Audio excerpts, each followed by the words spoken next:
We have this timeline that I put together, and if you want a copy of this, just email us at our website and we'll send one along to you. Basically, this puts in a chart form for you as a timeline much of the information we've been discussing in these particular messages. You see on the top the blue timeline, and it says Israel. Well, this is biblical Israel.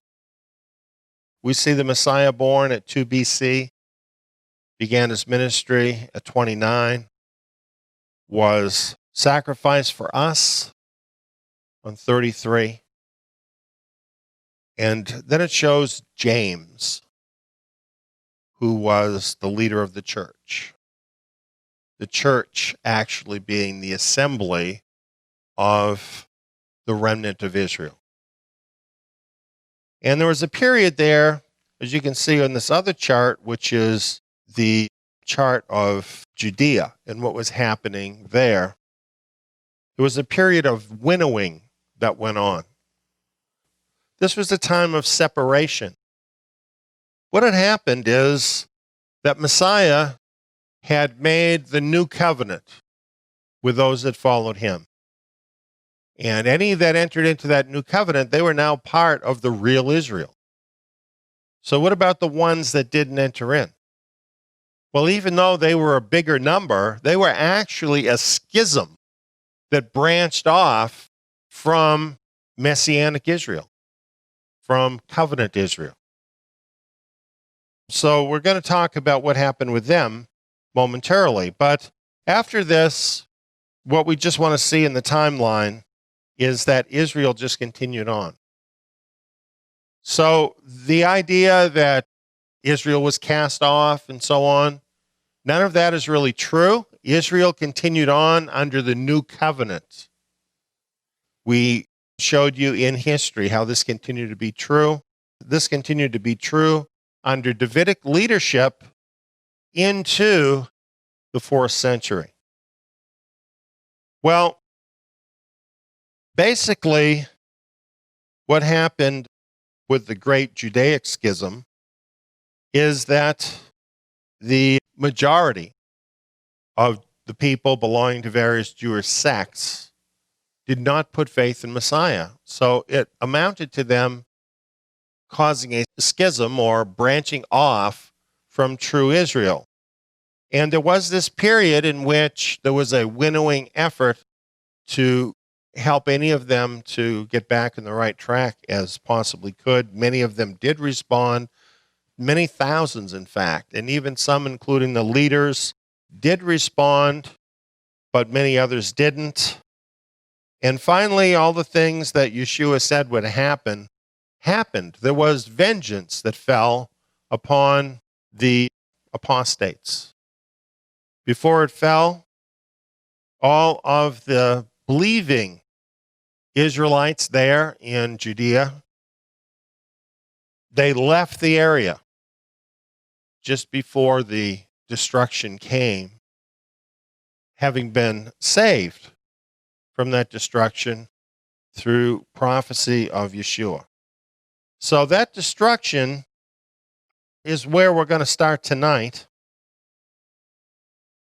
That occurred in 70 AD.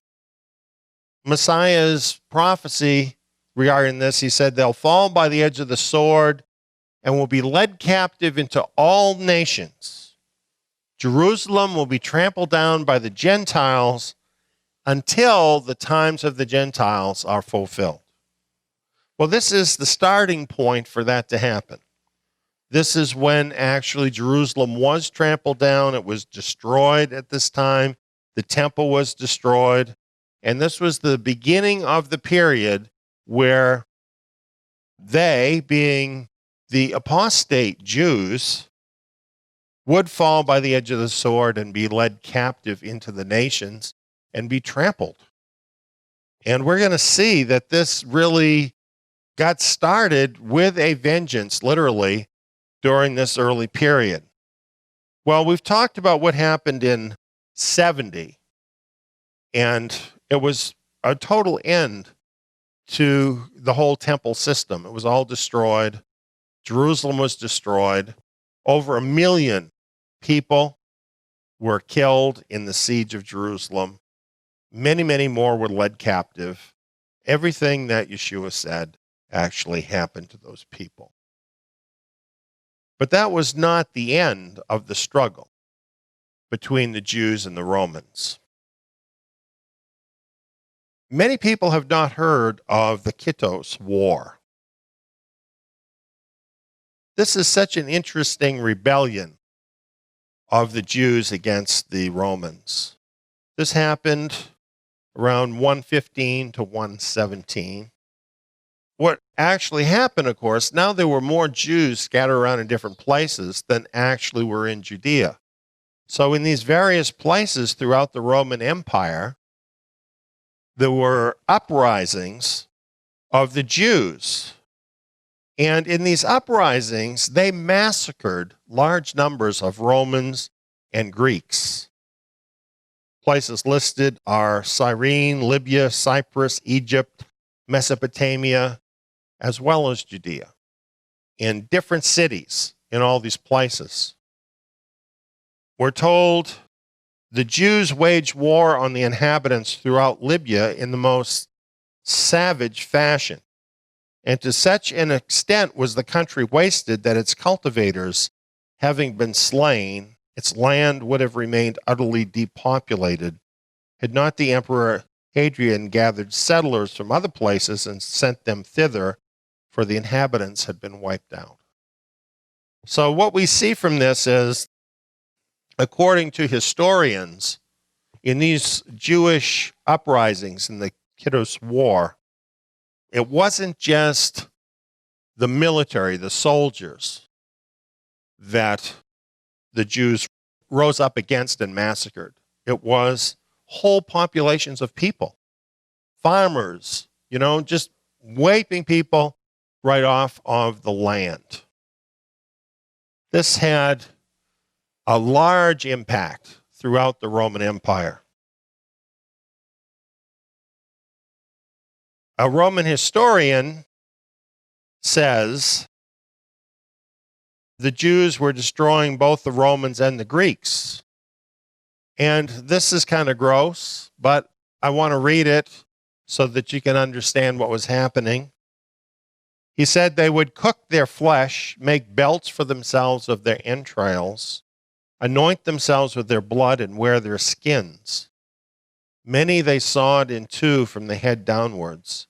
Others they would give to wild beasts, and force still others to fight as gladiators. 220,000 perished. So according to this historian, these Jewish rebels were really very fierce and barbaric in their actions, and obviously they were filled with a vicious hatred towards not only the Romans, but the Greeks as well, in abusing them in this way. It goes on and says, for this reason, no Jew may set foot in that land. Various persons took part in subduing these Jews, one being Lucius, who was sent by Trajan. This whole event that, interestingly, seldom gets mentioned today. I think people are afraid to talk about it because perhaps they're afraid to be accused of anti-Semitism. And certainly I'm not telling you about it for that reason. However, it's part of the historical record. And if you're going to understand what happened in these first few centuries, you've got to understand that these Jewish rebels behaved with the Greeks and Romans much like we think of ISIS today. They were fierce. They were doing things that were simply unacceptable to human conscience. So think about how people in the West, for example, think of people like that, terrorist kind of people, and how that changes the concept that you have of people from certain places because of these kinds of actions. You know, the Jews had always been actually well thought of throughout the Roman Empire earlier on. The temple was a very big draw. There were synagogues in every major city of the Greeks and Romans. There were many converts. All of this was quite harmonious for quite a long time. But in the Kiddos War, it kind of brought things to a clash of civilizations, if you will, a clash between the Greco-Roman civilization and the Hebraic civilization, and not in a good way. So how can we explain this? Well, the first thing we want to say about this is none of the followers of Yeshua, none of the Nazarene believers participated in any of this. They didn't participate in the First Roman War. They didn't participate in this. They didn't participate later. They had withdrawn from this completely. So these people that are doing this, they're totally apostates from true Israel. And these are basically the chaff that's left over after the widowing process. And so what would you expect but really the dregs left over? And that's the kind of people these people were that were behaving like this. Well, let's continue. Later on in the 2nd century, 132 through 136, we have the Bar Kokhba revolt. And I'm not going to go into this too deeply. There's a lot you could look up about this. This is sometimes called the Third Jewish Roman War or the Third Jewish Revolt. This man was set up by the rabbis as the Messiah of Israel who was going to liberate the Jews and liberate Jerusalem. Didn't work out that way. There was a big battle that cost the Romans a lot. General Julius Severus finally brought this revolt to an end and crushed the rebellion. How they felt at this time, this had been dragging on now for decades, and the Romans had had it. They just had had enough of the struggle with the Jews. And so their attitude was, we're just done with this. So we're going to totally crush this right out of existence. And that's basically the way they approached this particular war. When the war was over, at the former temple sanctuary, the emperor installed 2 statues, one of Jupiter and another of himself. He reestablished Jerusalem as a Roman pagan city with a new name, Aelia Capitolina. And Jews were not allowed in the city.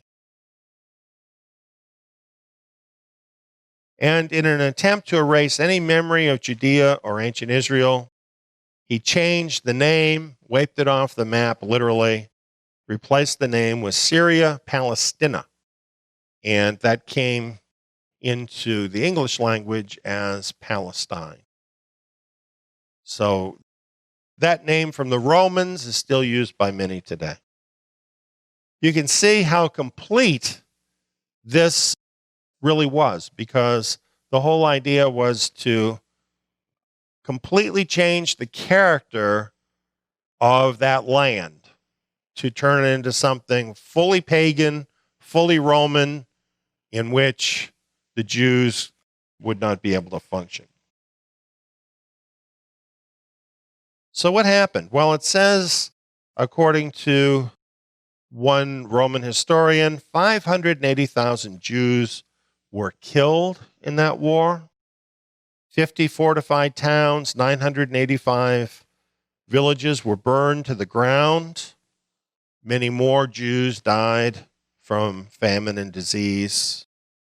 And the Jews were reduced to a small minority in Judea.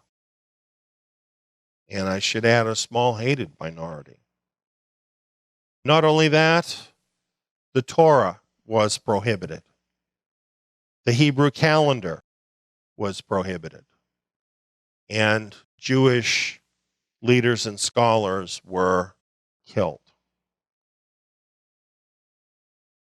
I think one of the main things I have highlighted here, after the revolt, the Jewish religious center shifted to the Babylonian Jewish community and its scholars. See, this is very important because before this, before 70, and then finally leading up to this, there was a remnant of the Judean type of Jewish worship. But the Romans now had so completely put a stop to Jewish worship in Judea that the Jewish religious center now shifted to Babylon. All along, there had been a big community, Jewish community in Babylon. And this had been the case since the Jews were deported to Babylon some 500 years earlier than this. And so they had continued on. But up to this point, they had been dependent on the Jewish community that was in Judea for leadership in the Jewish religion. But now this all changed. We have this quote, "Ever since the Bar Kokhba War, the numerical center of gravity of the Jews shifted to Babylonia, and soon after the compilation of the Mishnah in Palestine, Babylonia became the religious center too. Reverence was shown to Judea now only insofar that the pious desired to be buried there." So this caused the ascendancy now of Babylon. Now this is very significant because the community of Babylonian Jews were essentially descendants of the Jews that didn't return to Judea, that stayed in Babylon when the remnant had returned to Judea. So they were the ones that felt comfortable in Babylon. And so they were the ones really more likely to assimilate the Babylonian culture. And indeed, they did in many ways. For instance, the block lettering that is used in Hebrew today was not the original Hebrew. They assimilated that lettering from Babylon when they were there in Babylon. The calendar, the Jewish calendar that is used today, well, the names of the months are actually from the Babylonian calendar, and it's the same calendar. And it was in Babylon that they began to mark off the years with the month of Tishri, which is in the fall, instead of the first month, as it says in the scriptures. That was a change they made. And how about having a month called Tammuz? And they still have that month today. Tammuz, of course, was a false Babylonian god. But they adopted that month and that month name along with the rest of the calendar system. Well, there was more that came out of Babylonia besides the calendar system when all of this happened. And that is the calculation of the calendar. You see, they weren't allowed to continue to set the calendar as they always had by observance of the moon. So they took up this method of calculating the calendar so the days don't fall exactly the same. And that's all part of Judaism today. The Babylonian Talmud is something else. that came from Babylon. And the Babylonian Talmud, while it preserves a lot of history that's probably useful, there's also magic in there. And there's a lot of pretty hateful distortions towards Messiah, his family, and those that followed him. So I think you'd have to say that after the Bar Kokhba War, when Babylonia came into ascendancy among the Jews, it really introduced a period where, in a sense, they went back into captivity to Babylon, adopting many of those same practices again that the community in Babylon had been practicing all along. And of course, all of this has continued on down through the centuries and is part of Judaism today. And not only that, to the extent that Messianic believers follow these same customs, are they not also then under captivity to Babylon? So it's an important issue. Well, not only did this, in a sense, bring the unbelieving Jewish world into captivity to Babylon, but we have this quote. The Bar Kokhba revolt was among the key events to differentiate Christianity as a religion distinct from Judaism. Jews who regarded Jesus as the Messiah did not support Bar Kokhba, yet they were barred from Jerusalem along with rebel Jews. Now, let me just underscore that point. Those Jewish believers known as Nazarenes, they didn't support any of this that had happened. They weren't involved with the rebellion against Rome at all. They were completely innocent. However, they were Jews. So they were tarred with the same brush as every other Jew. And I think it's a lot like what we see happening today with the refugees from Syria. We have terrorist events happening, and we see in some cases it's very possible that terrorists are coming in along with the refugees. And then we have other people, no doubt, in that group who are perfectly innocent. Some of them actually being Christians who are fleeing from persecution. But when they come into our land, how do we know? We don't know the difference between the Christians, the victimized Muslims, and the terrorists who are coming here to kill us. So what is the thought of the population here about these refugees? You see, since we don't really understand them, we don't know their culture, we don't know anything about who they are that are coming in, there's a lot of concern, and it's a broad brush. It's everybody that we're concerned about. And I think you'd have to say rightfully so. Well, that's how it was here in the 2nd century. After the Bar Kokhba War and these other wars, this is where the Roman world was at. They saw a Jew and they thought, well, are you here to kill me or are you a good guy? They didn't know. So this was a position that our brethren who were followers of Messiah were in. And you can imagine what a difficult position that was for them. They were also hated, by the way, by the unbelieving Jews. So it was a difficult thing. So what it's telling us is it's at this time, after this war, and basically Rome put an end to the revolts once and for all, that this was one of the key events that differentiated Christianity as distinct from Judaism. Now, here's something to think about. It's 136 AD, and Christianity, up to that time, was not yet distinct from Judaism. You see how that goes right along with what we had been teaching about the Gentile Christian church? The Gentile Christian church did not exist even up to this time.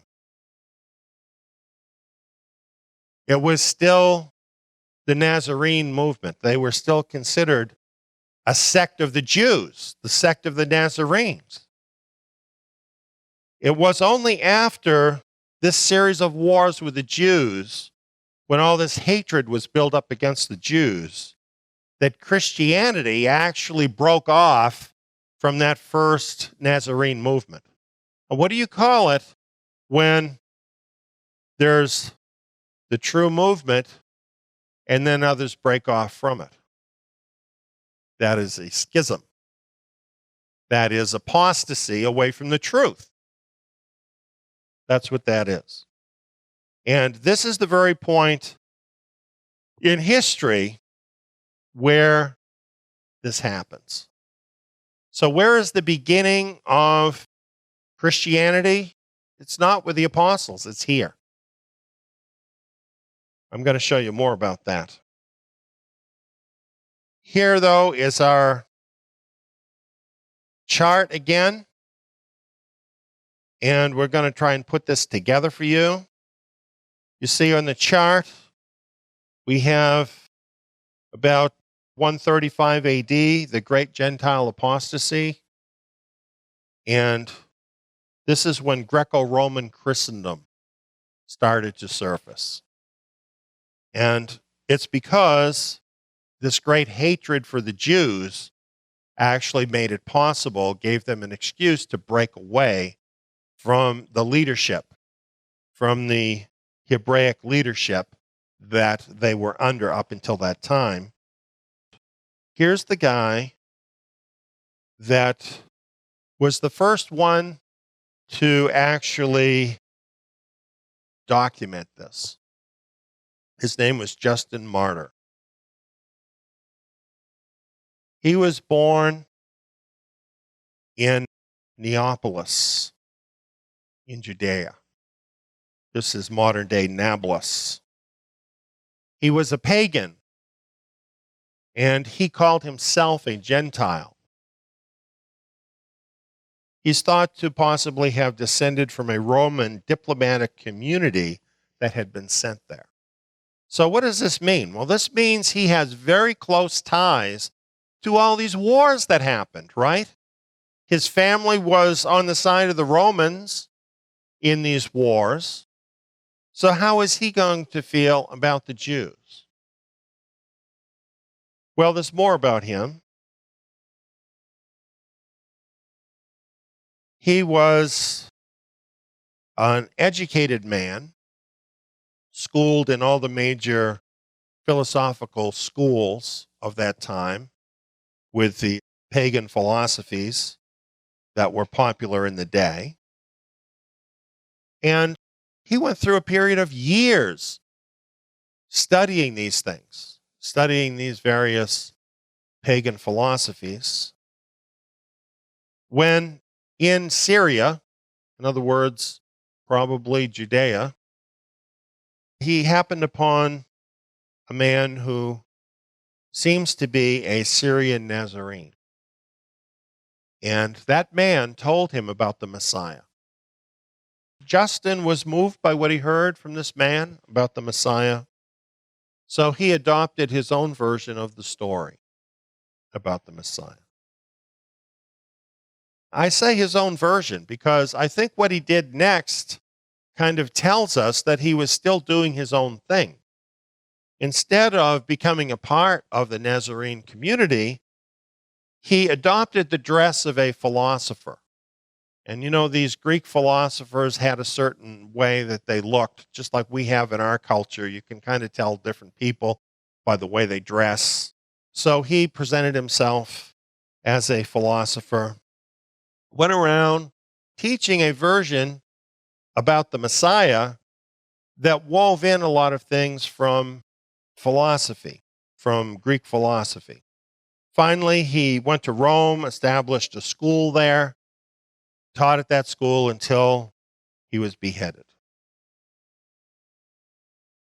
A little bit more about this guy. He believed that the seeds of true religion predated Christ, but not among the Hebrews. This allowed him to claim many historical Greek philosophers in whose work he was well studied as unknowing Christians. So just like you and I, we might quote one of the prophets, one of the apostles. He would do that too, but then he could very readily quote these various philosophers and then just weave that right into the presentation. So it was a mixture. This is what he was doing, is he was mixing what was in the scriptures along with what he had learned in these philosophical schools. Well,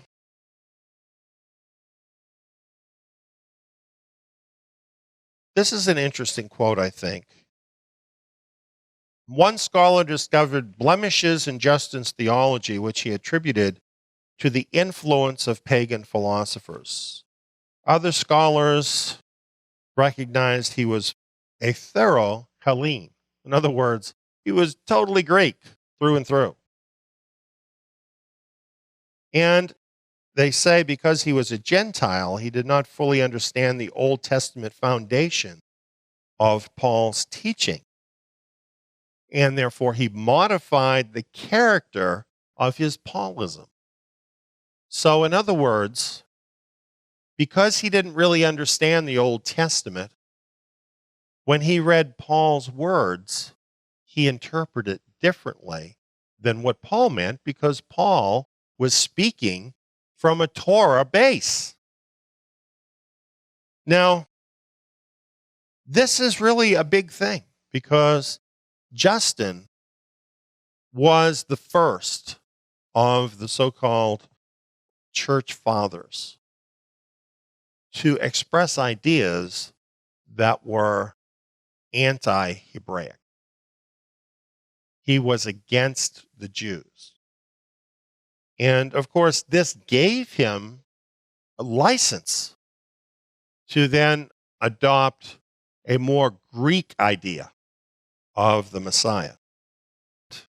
So in his writings, he will quote from the New Testament. He quotes from Paul and from others, and he will use allegory, and he will interpret it according to his Greek understanding. So why do you think Christians today are so messed up about Paul? The whole tradition started with him. He started writing this stuff, and this really set a certain pattern for the so-called church fathers after him as to how they interpreted Paul, how they interpreted the New Testament. And so really we have a lot of not only misinterpretations, but mistranslations of books of the New Testament because they're being interpreted and translated from a Greek point of view rather than from the original Hebraic point of view that they were written from. Well, this is the effect of this. As Christianity spread throughout the Hellenic world, an increasing number of church leaders were educated in Greek philosophy. The dominant philosophical traditions of the Greco-Roman world at the time were Stoicism, Platonism, and Epicureanism. Stoicism, and particularly Platonism, were readily incorporated into Christian ethics and Christian theology. It's easy to see this as you look at the development of Christianity. You have things that clearly do equate to the New Testament, but then you have other practices of some of these church fathers. For instance, some of them castrated themselves. And they did this, it would seem, to agree with the scriptures, to put away the lust of the flesh and so on. But actually, as you dig deeper, you find out that these ideas really originate among some of these Greek philosophers. There were other things like really a hatred of women on the part of some of these people. Looking at what happened with Eve and then blaming all women for what Eve did because, you see, the underlying thing, they had come from some of these philosophical schools that did not look well on women. And they brought their customs with them.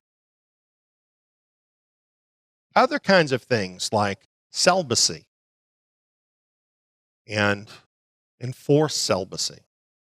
The change in the organization of the churches with an authoritarian bishop over an area and this sort of thing. Bringing it into harmony with Greek and Roman thought instead of the way things were actually set up according to Scripture. Well, it gets worse. Secrets of the mystery religions were incorporated. You see, long before this, the mystery religions of Babylon had penetrated throughout the Greek and Roman world. And as a matter of fact, there were a lot of people that had originated under these Babylonian religions that had been taken as slaves by the Romans. And they were very prolific. The Romans were more aristocrats. They didn't want to have a lot of children. They were a lot like Western society today, where a lot of Western society people think, well, 1 or 2 children is enough. But these Babylonian slaves they brought in, they had lots of children. And over a period of time, there were actually more people of that Eastern heritage than there were the earlier native Roman population. And so they had all brought these mystery religions of Babylon with them. And of course, they didn't stay slaves. You know, over time, they were assimilated into the population and achieved success, and in some cases were even part of the aristocracy and the leadership. So all of this was part of the amalgamation that came into early Christianity in the 2nd century. Well, this was very contrary to what the Scripture says. Here's from Jude 1:3. It says, "Contend earnestly for the faith which was once for all time delivered to the holy ones." What is the faith that is once for all time delivered to the holy ones? Right away, many people say Christianity, but it isn't. It's the primitive Hebrew faith. And it's easy to prove. Even Paul himself writes about this in Romans chapter 9. He says, "Israelites, whose is the adoption, the glory, the covenants, the giving of the law, the service, the promises, of whom are the fathers, and from whom is Messiah?" This is the faith that's given once for all time. In not holding to that, it then opens up a person to all of this smorgasbord of paganism that's out there. And that's exactly what happened to Justin and those who followed in his footsteps. And the reason it happened is, I think, fairly easy for us to understand when we understand the history. When we see what happened with the Jews and how they had really garnered the hatred of everybody throughout the Roman Empire, you can kind of understand how Justin would then say, oh, it's from the Jews, I don't want it. Kind of that idea.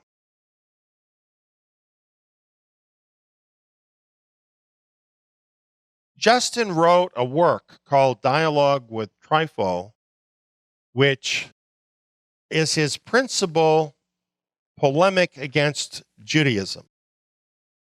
And it's very interesting because it is presented as a dialogue with a Jew during the Bar Kokhba War who fled from Jerusalem.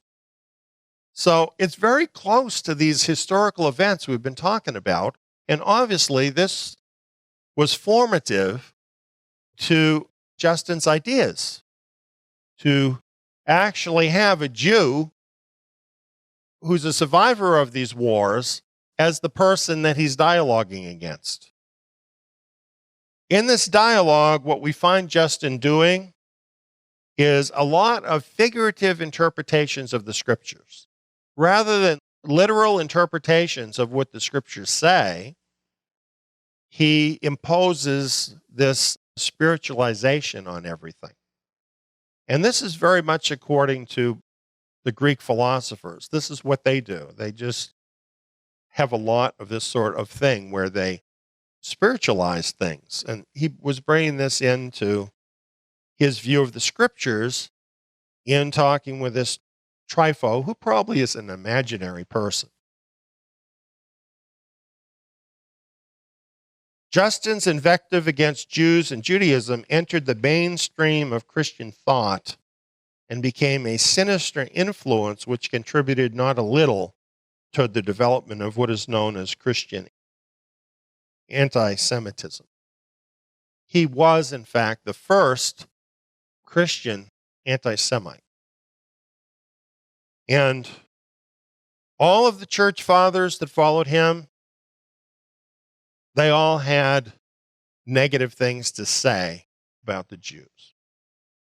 So I think as you look at this, you can kind of see historically why things developed this way. And you can see why there was an aversion to the Jews because of what had happened in the Jewish wars.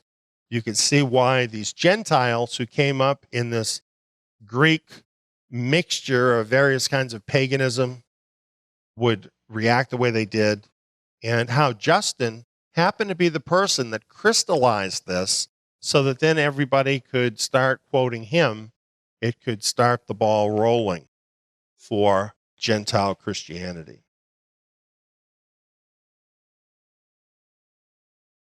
Here's some of what he had to say in dialogue with Trypho. He said, "For the circumcision according to the flesh, which is from Abraham, was given for a sign that you may be separated from other nations and from us, and that you alone may suffer that which you now justly suffer, and that your land may be desolate and your cities burned with fire, and that strangers may eat your fruit in your presence, and not one of you may go up to Jerusalem. Accordingly, these things have happened to you in fairness and justice." So that's his attitude. Again, you can understand it from the standpoint of Roman and everything that had happened. You can understand why he's saying, well, you're getting what you justly deserve here. But in the process of saying that, he's also saying, well, the Torah that marked you as different, that was given to you so that we would know how bad you are.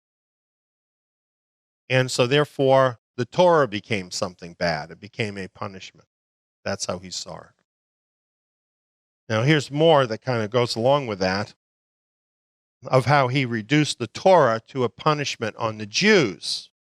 He said, God enjoined you to keep the Sabbath and impose on you other precepts, in other words, in the Torah, for a sign on account of your unrighteousness and that of your fathers. With these words, he's able to dismiss the authority of the Torah and totally do away with it. Here's more. He says, we too would observe your circumcision of the flesh, your Sabbath days, and in a word, all your festivals, if we were not aware of the reason why they were imposed upon you, namely, because of your sins and the hardness of your heart. So again, saying, you Jews, you're such bad people that God made you do all this stuff. But we're better, so we don't have to. That was the attitude. Of course, that's not justified, because to judge the words of a perfect God by the imperfections of his people is really a big mistake, isn't it? If we applied the same thing to Christians, what would we have to say then about God, right? So it's not really a good argument. So, what is the effect of this argument? Well, the effect is to totally set aside the authority of the Torah and the scriptures and everything Hebraic. That means, too, to set aside the authority of the Nazarenes, the Despacini, the remnant of Israel. So this is like totally casting off the authority structure that Yahweh had set up, that Messiah himself was ruling over, and now to go it alone. This was, in fact, a schism.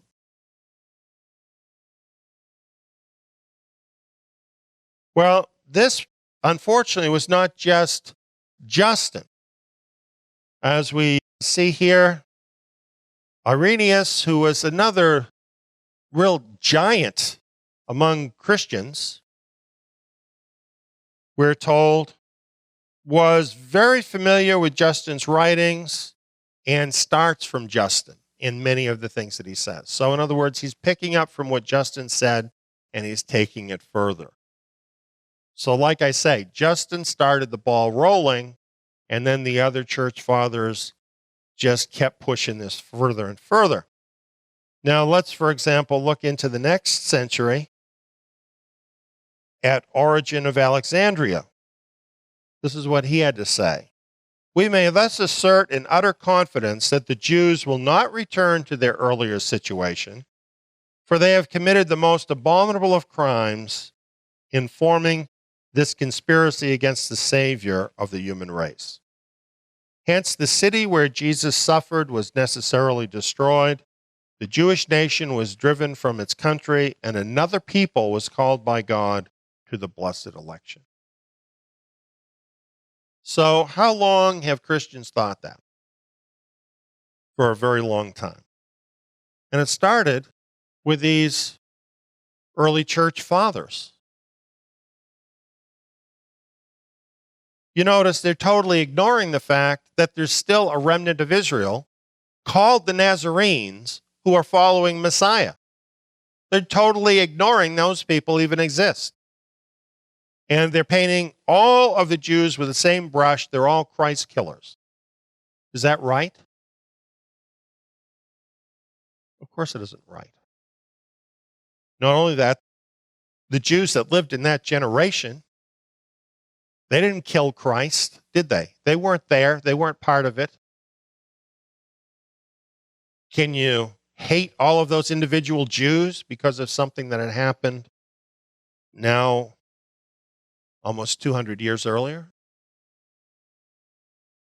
But this is what you find among these early church fathers. Well, moving forward into the next century, this is how bad it got. This is Chrysostom. The synagogue is worse than a brothel, the refuge of brigands and debauchees, and the cavern of devils. It is a criminal assembly of Jews, a place of meeting for the assassins of Christ. A house worse than a drinking shop, a den of thieves, a house of ill fame, a dwelling of iniquity, the refuge of devils, a gulf and an abyss of perdition. I would say the same things about their souls. As for me, I hate the synagogue, I hate the Jews for the same reason. So this pretty much became the common attitude of the Gentile Christians. Now, when they said this about the Jews, did they forget the Roman that stuck the sword in the side of Yeshua? And I'm pretty sure that wasn't the Hebrew cross that he was nailed to. Wasn't that a Roman cross? So you see, they clung to Rome but they attacked the Hebrews. It doesn't seem like a reasonable accusation when you look at what really happened. So this was the development that happened, and it happened really quickly. After Justin, the change is dramatic that you find. And as you look at this, you see the roots of everything you see in Christianity today. The whole thing, the misrepresentation of Paul, the misrepresentation of the history of Christianity as if it did go all the way back to the apostles, which it does not. The spiritualization of the literal truths of Scripture over and over again. And then you have all the incorporation of all this Greek stuff, all this paganism and philosophy. And you see a lot of the same stuff going on. Well, here's the very important part of the development of the Christian church. In Saints and Sinners, the History of the Popes, it says, the tradition that Peter and Paul had been put to death at the hands of Nero in Rome about the year AD 64 was universally accepted in the 2nd century. And by the end of that century, pilgrims to Rome were being shown the trophies of the apostles, their tombs. Yet in all of this, the New Testament is silent. Later, legend would fill out the details of Peter's life and death in Rome. They needed some way to sanctify Rome, and I think that's difficult. But they did it by inventing this myth that Peter and Paul were martyred there in Rome and had started the church in Rome, and that Peter had the keys to the kingdom and passed those on down and so on, and made Rome the leader.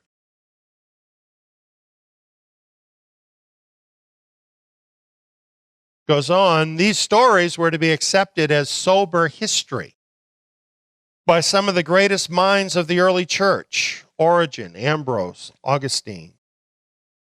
But they are pious romance, not history. And the fact is that we have no reliable accounts either of Peter's later life or of the manner or place of his death. All the indications are that there was no single bishop at Rome for almost a century after the death of the apostles. So, in other words, the whole story is a lie, and yet it was propagated by what are called here the greatest minds of the early church, some of the greatest so-called church fathers. Were they the church fathers? Why do they call them the church fathers? You know why? Because they're the church fathers. That's the reason. That's kind of a mystifying term, isn't it? The church fathers. If the Christian church was actually from apostolic times, then who would the church fathers be? Would be the apostles. So the very fact that they claim these men as the church fathers should tell you these are the people that actually gave birth to Christianity, not the apostles. Well, there's other things here. On the left, you have Sol Invictus, the Roman sun god. Notice around his head the rays of light and the nimbus. And then on the other side, you have Mithras, the sun god. Notice around his head the rays of light and the nimbus around his head. In the middle, well, you recognize him? That's the Roman Jesus. I think if you were a worshiper of Sol Invictus, it would be very easy simply to change his name to Jesus and keep doing what you've been doing all along, wouldn't it? Or Mithras, as the case may be, especially since Coincidentally, they all were born on December 25th.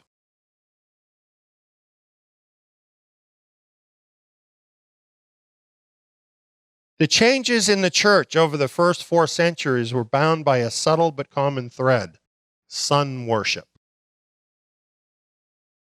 That's why Christians worship on what day? Sunday. Have you ever heard of an Easter sunrise service? And what about Easter? The name is the name of a false god. Bunnies. How about bunnies? Lilies. Where do you think that comes from? And what about eggs, a fertility symbol? Do you think that the Virgin Mary had some eggs around on the resurrection morning, and that's where that comes from? All of this came from paganism, and it's continued today. And the worst part about that is the knowledge of these things is freely known. You can look it up in an encyclopedia. And does anybody really care? Not many.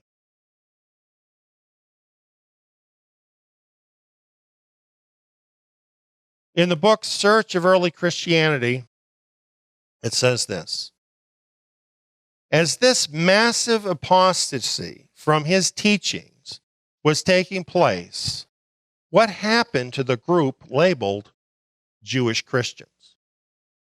Now, I really like how he says that, because he talks of them, he says they're labeled Jewish Christians. You know what?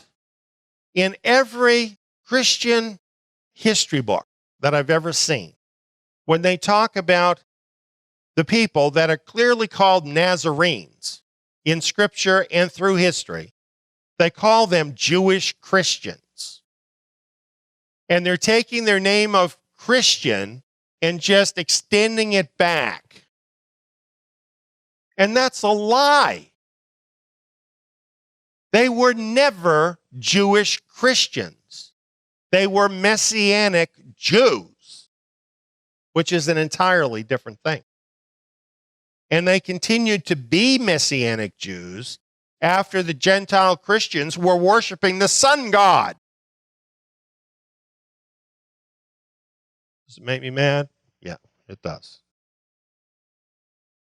As startling as it may sound, the religion of the world, known as Christianity, was not founded by Jesus Christ. Now, how hard is that really to figure out? Can you imagine Yeshua doing these pagan rites of Christianity? Do you think he would do that? Unlike Justin, Yeshua kept the Torah. He would not do that. Within the span of 300 years, this religion had become a vast organization with a clergy presiding over rites taken from pagan mysteries, and it had borrowed the best elements of Greek philosophy and had formed a dogma appealing to human reason and emotion. This religious organization had become a powerful political force in the Roman Empire. That is the Christian church. Well, how did that happen? How did they become such a powerful force, a political force? Well, that all had to do with Constantine, Emperor Constantine. The accession of Constantine was a turning point for early Christianity. Now, you have to realize they had developed all of this that I'm talking about to a point now where when Constantine came along, they were all ready for what he had in mind. In 313, Constantine issued the Edict of Milan decriminalizing Christian worship. They had gone through a period of persecution, And so Constantine was a bit of a hero in bringing that to an end. And then he became a great patron of the Christian church. In fact, it tells us he set a precedent for the position of the Christian emperor within the church. Only problem is he wasn't a Christian. So he was a pagan emperor, but he essentially set himself up as the emperor of the church. That's what happened. And I might add, the bishops, the leadership, went along with that. It goes on, the notion of orthodoxy, Christendom, ecumenical councils, and the state church of the Roman Empire declared by edict in 380. So all of this just tended towards this end of solidifying all of this into one big institution, one big state church. In 325, Constantine summoned the First Council of Nicaea, effectively the first ecumenical council. The Council of Nicaea is the first major attempt by Christians to define orthodoxy for the whole church.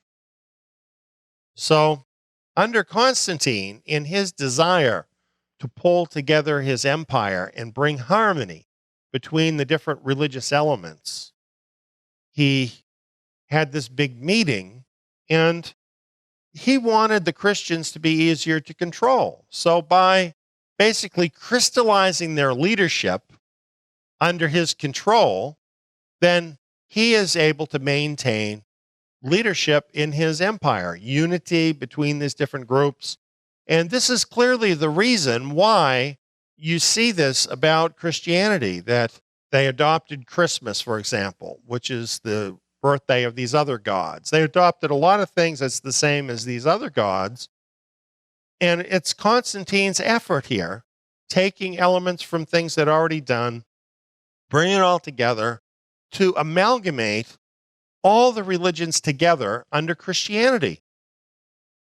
And if this doesn't foreshadow what is soon to happen here on planet Earth, then I don't know what would. This is exactly what is going to happen under Babylon the Great. And we're getting closer to this. Everything is being laid, and it's all a matter of tolerance, right? We tolerate you, you tolerate us, and just rolling it all together into one big thing. And this is what Constantine did. This is how the Christian church crystallized into an institution. Just before his death in May 337, Constantine was baptized. So he had done all this. He never was a Christian until just before he died. And so how can Christians feel that this was okay? How is it that it's okay for Christians to have as their ultimate leader a pagan and allow him to dictate what they're going to do? I think they were better off when they were being murdered in the arena. I think they were a lot better off when they were being burned to death on crosses.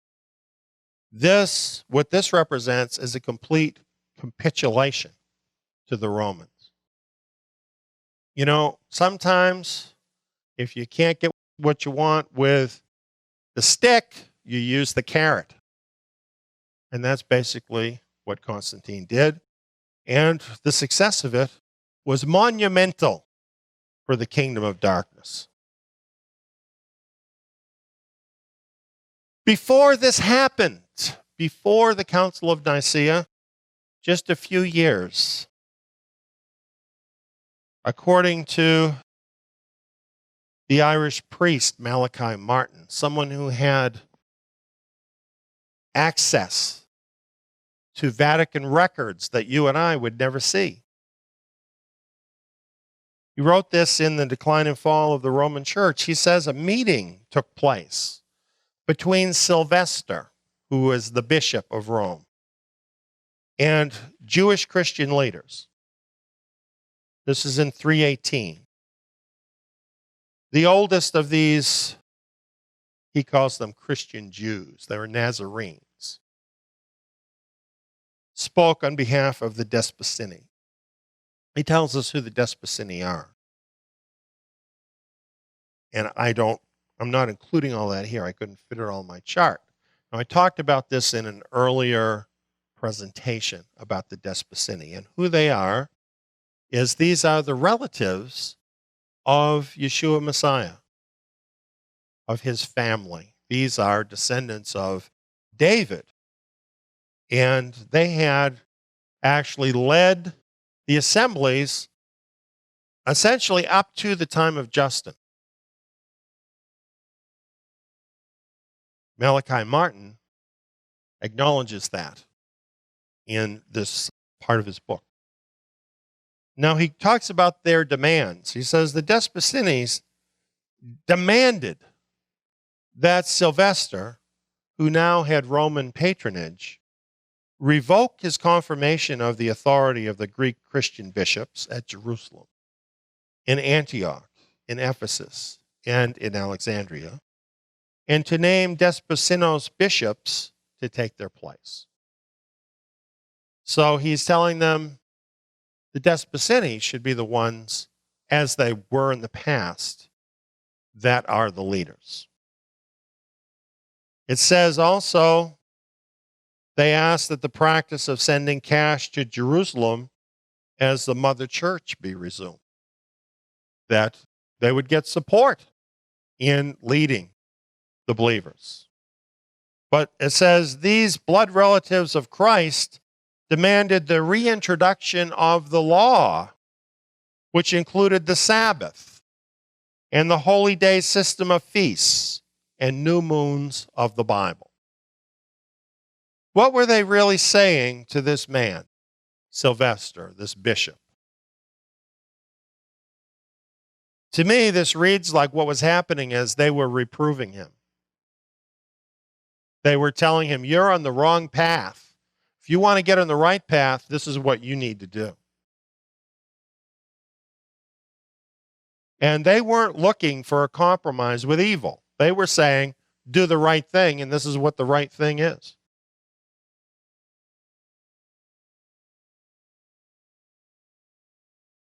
Sylvester dismissed their claims. That's not a big surprise, is it? And said that from now on, the mother church was Rome, and he insisted they accept the Greek bishops. This was the last known dialogue with the Sabbath-keeping church in the East, led by the disciples who were descended from blood relatives of Jesus the Messiah. Well, what Malachi Martin doesn't say here is what happened after this. And what happened after this is the Roman church considered these people the most dangerous people in the world to them, because these were the people who actually did have authority to lead the believers.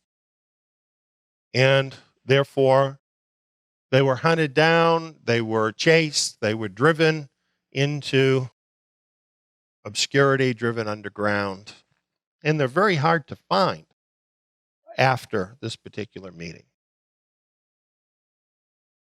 So what have we got now? Well, we're back to our timeline, and we see what happened. We have Israel on the top, the timeline of Israel, and notice it continued right along. Yes, there were some changes. The Messiah came. There was a new covenant. He set into place the Davidic leadership according to the Davidic covenants. And there continued to be Davidic leaders, as we've seen, all the way to 318 and beyond. That had been in place the whole time of the other events we're talking about. We saw Judaism breaking off of true Israel as a schism, and how everything that Messiah said would happen with them happened. They had these Jewish wars. They ended up being completely decimated. They ended up being scattered throughout the earth. Jerusalem was trampled on by the Gentiles from that time forward. And that's exactly what happened, everything that Messiah said. We see the effect of that, of those Roman wars that happened, finally culminating in the 2nd century, around the middle of the 2nd century, with the Gentile believers. By now, there were many more Gentiles who claimed to believe in Christos. And they wanted to follow him. But many of them did not want to leave all of the Greek customs. You know, it's so interesting when you read Paul writing, for instance, to the Corinthians. He established these congregations. And he is struggling with them to get them to walk in the truth. He's struggling against all of their pagan practices. He's an apostle.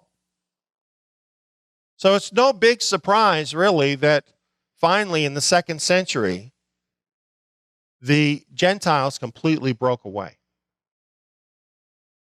And this is what happened. This is the true beginning of the Christian church. That's what you'll see as you follow this time chart along. And you can see how the events of history come together to make that happen. You will also see that Israel never changed. Israel is in the new covenant with Yeshua Messiah.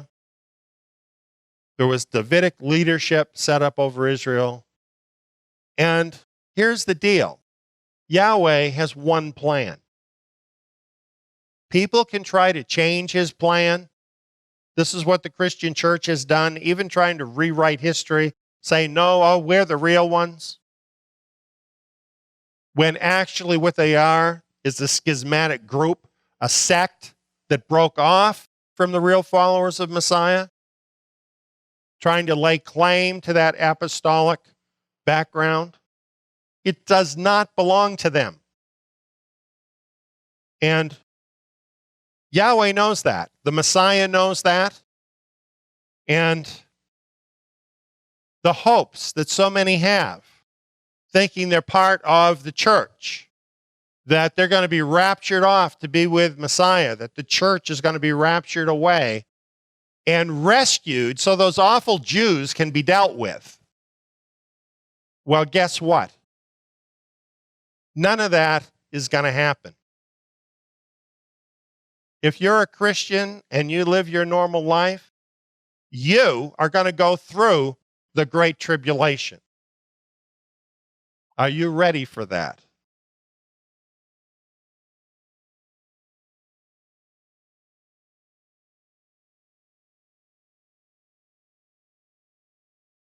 Constantinian apostasy, the apostasy, that fatal period when the Emperor Constantine called himself a Christian. From this time onward, the Christians had no more of the Spirit of Christ than the heathen. You know who said that? John Wesley, a very famous Christian. You know, a lot of the Protestants, they want to divorce themselves from the errors of the Catholic Church, the excesses of the Catholic Church, from Constantine forward, and I don't blame them for wanting to do that. But in doing that, they're totally overlooking all of the paganism that came into the church before Constantine, and they themselves continue to practice it. They are doing Christmas. They are doing Easter. They have adopted all of these ideas of Justin, about the Apostle Paul, about the New Testament. They have all of this spiritualization of Bible prophecy. They have all of that stuff that Justin did. As a matter of fact, they look back to him and the other church fathers for direction. They are not free from the apostasy just because they disavow Constantine. It didn't start with Constantine. It crystallized under Constantine. That's what actually happened.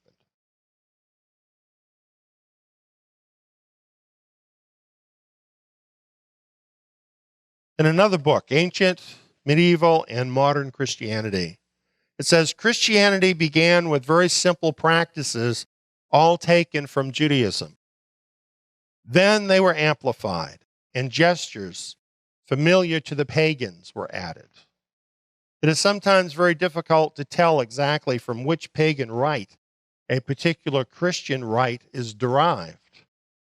But it remains certain that the spirit of pagan ritualism became by degrees impressed upon Christianity to such an extent that at last the whole of it might be found distributed through its entire ceremonies. And really, in so many Christian churches, when you go into that Christian church and you look around, is that anything like what you read about in the New Testament? You see the people wearing the special garments and saying these special kinds of prayers and so on, maybe even in a foreign language.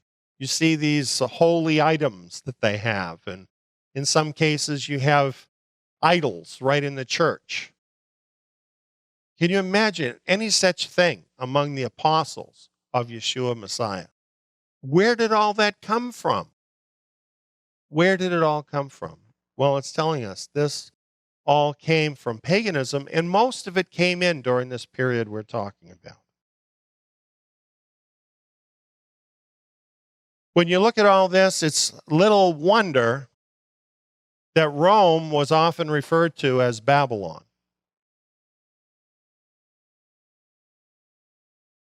Augustine said this in his famous City of God.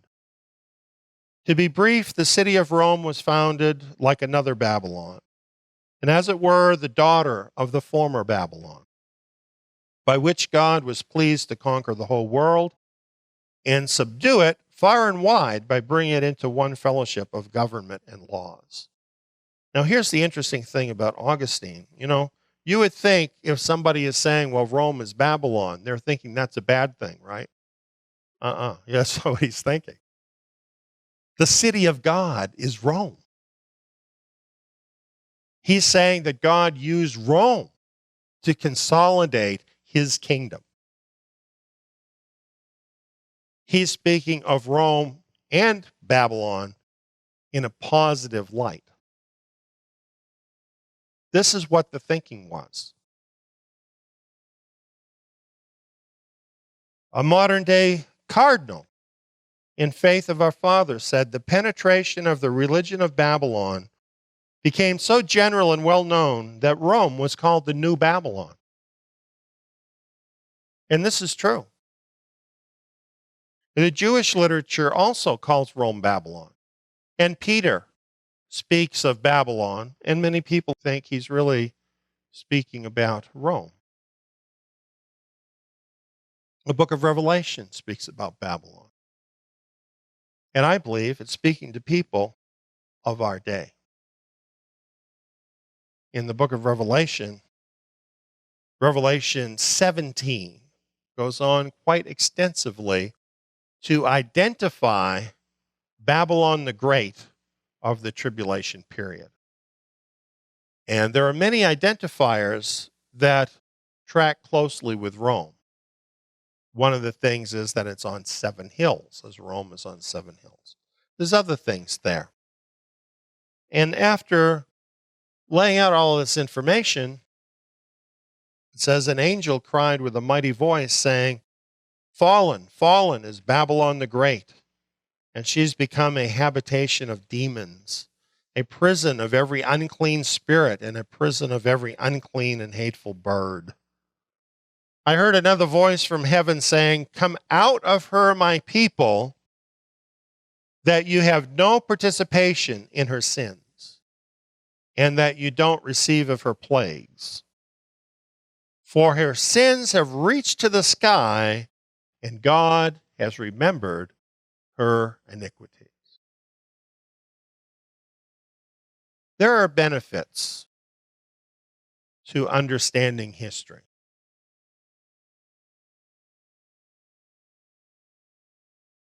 One of those benefits is being able to identify Babylon the Great. Because there will be a great punishment that will fall on Babylon, as surely as the vengeance of God fell upon first century Judaism. It will come. And it is at least as well deserved. I think even more deserved. We are living in a time where we need to respond to this call to get out of Babylon. Now, he says, my people. Those who are not his people, they're not going to get out. There's nothing you can say to them. There's nothing you could do. You can't drag them out with a team of horses. They're not coming. Because they like it there. But there are those people that he's calling to, my people. And they are captives in Babylon. And that's what we've been reading about. Captivity to Babylon. This is how Christianity became captive to Babylon. They turned away from the leadership that God had given them. They turned away from his Torah, which is a standard of righteousness, a way to live. And it opened them up to all of these influences that very soon brought them to this place where they were captives, literally, of Babylon. And there's a lot of people who in many ways are good believers who remain captives of Babylon. Their minds, their hearts are captives of these Babylonian practices. And the time has come. If you're one of those people, you need to get out of that before the roof falls in, because it's going to. And don't buy that argument that somehow you're too good for that to happen to you. This is what's going to happen to the Christian church, friends. It's not going to be raptured away. It's going to crystallize into Babylon the Great, and it is going to be destroyed. That's what's going to happen to the Christian church. Don't be in it when that happens.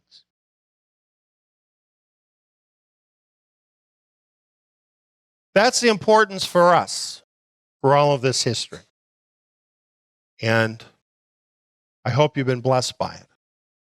If you want to study this chart a little more closely, just contact us at our website and let me know where I can send this to you, and I'd be glad to send you a copy of it.